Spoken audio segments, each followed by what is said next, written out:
Oh man, what the is going on here?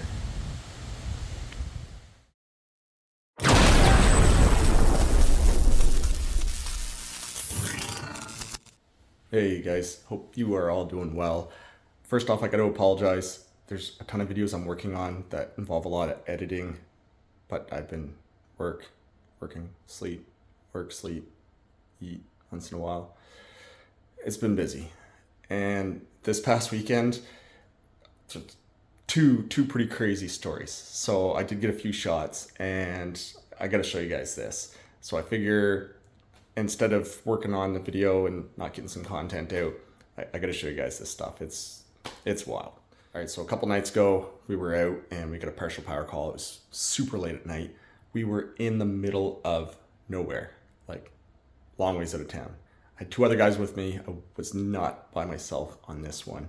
And partial power call, show up, meter screens blanks. We know we at the very least lost one of the hots.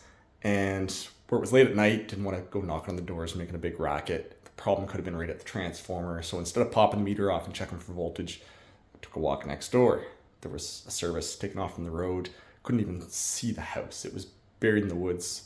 There actually wasn't even a driveway. So we moseyed on through the woods, walking over to see this. I wouldn't even call it a house. It was a shack made out of pallets and stuff, no judgment. And there was a temporary setup that was feeding the house, which is allowed temporarily, but not as a permanent structure. But as soon as we walked in, I was like, there's no meter on this. So this must be disconnected. Anyways, only got a few shots because it was pitch black out, but it was not disconnected. I don't know if the customer, it must have happened fairly recently, but this temporary looks like it's very old. Meter's gone. There's jumper cables tapped onto the triplex feeding into the house. This is all still energized.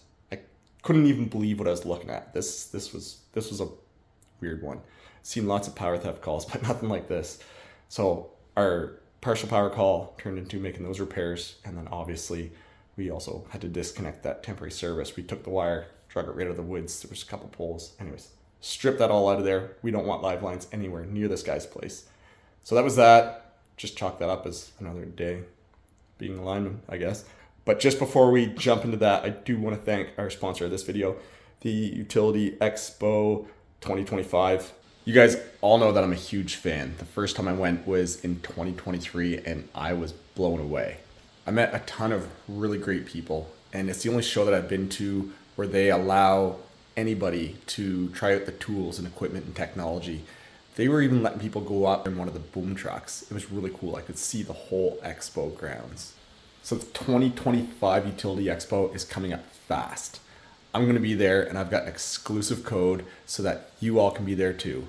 Follow the link in the description and use my exclusive code Aaron40 to save 40% off admissions. Again, that exclusive offer is Aaron40 to save 40% off to the largest trade show in the utility industry. So follow the link down in the description, and that offer is good through to June 27th.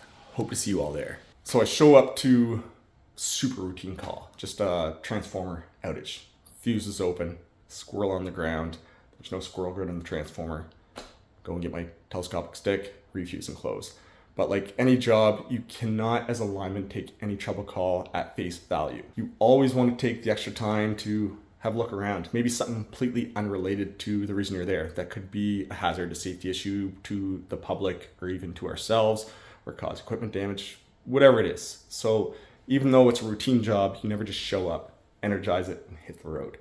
So I'm kind of looking around. First thing I noticed, the crossarm on this pole was only single phase. So there was one hot and one neutral flat construction. They usually build that for a bit of extra clearance if it's downtown, or maybe to kick the wire to the trees or something. I have no idea why this was built like that. It's a very old line. Crossarm was rotten, like very rotten, to the point where the 7200 volt phase, the pin was starting to lift out of the crossarm. So I kind of looked at that, figured I should probably not just energize that transformer and leave. We should, while I'm here, power's out to half the customers anyways, let's change that guy. Let's put a new crossarm up there. So I call the boys on call, next city over.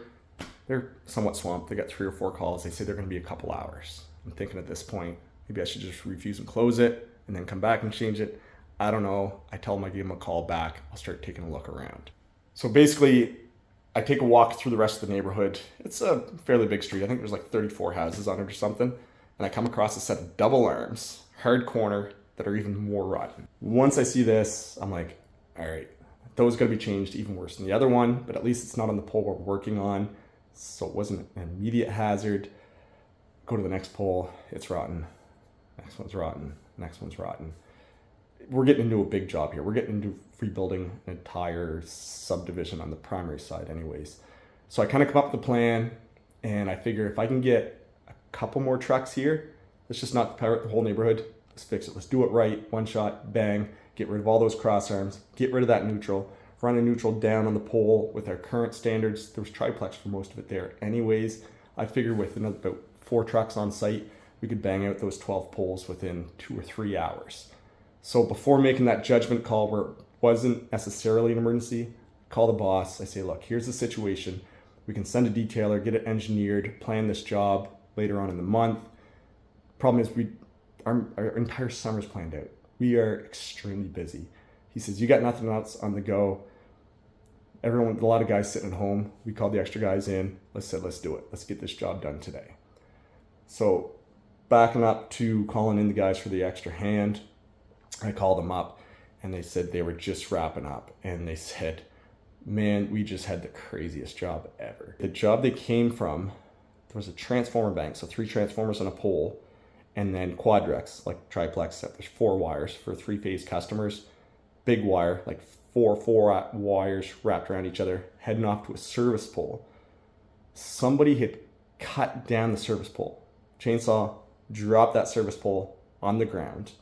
Wire landed on the ground, energized. They then notched the pole with the transformers on it, hooked the live wire up to their pickup truck, and took off driving using the wire as an anchor point to try to pull that pole over. Everything's energized, transformers, 3-phase, everything. So as they're pulling, it's not breaking. They put the notch on the wrong side. So they weren't overly smart. And thank goodness. So as they were pulling, the phases were shaking, hitting together, and it knocked the power out in the 3-phase line.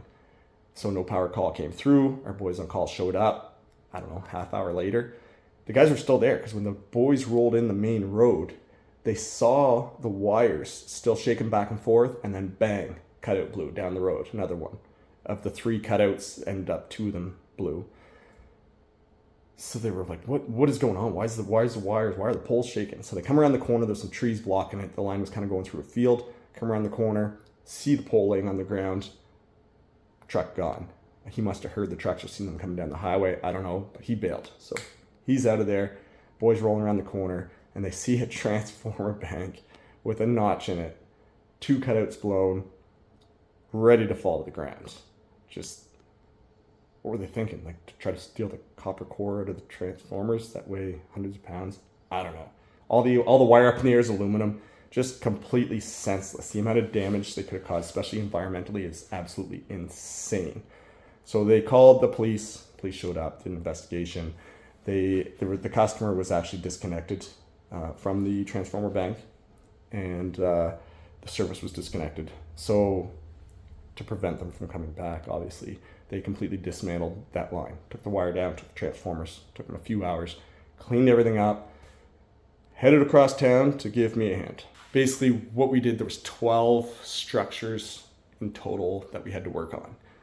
So we divided the job up into 3 sections of 4 structures, starting at the hard corner where the 2 crossarms were completely rotted out.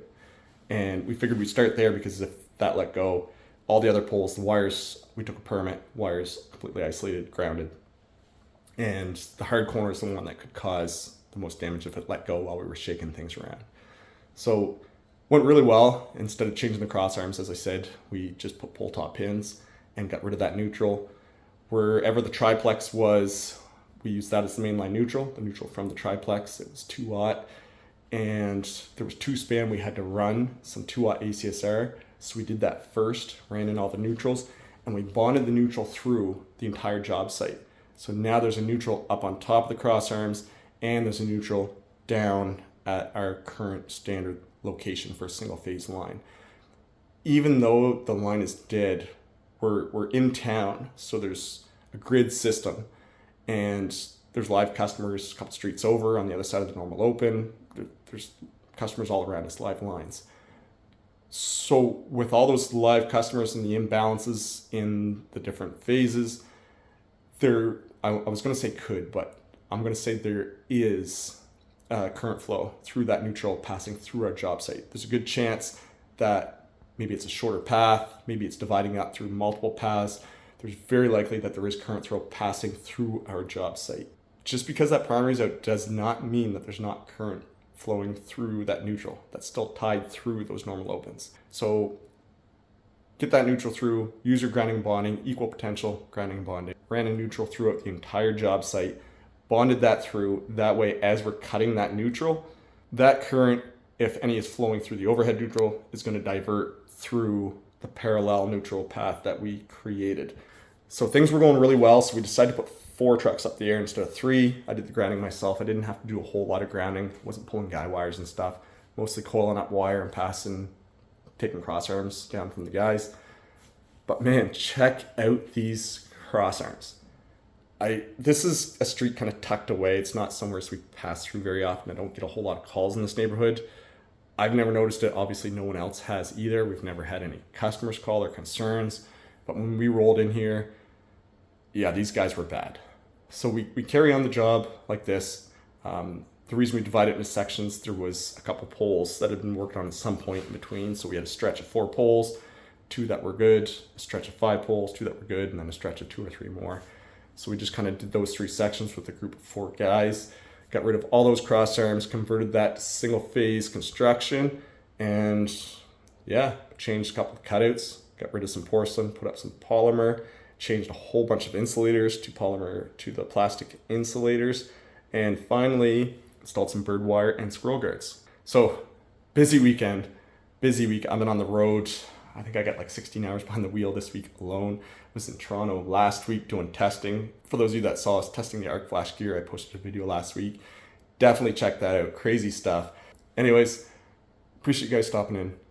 As always, see y'all soon and be safe.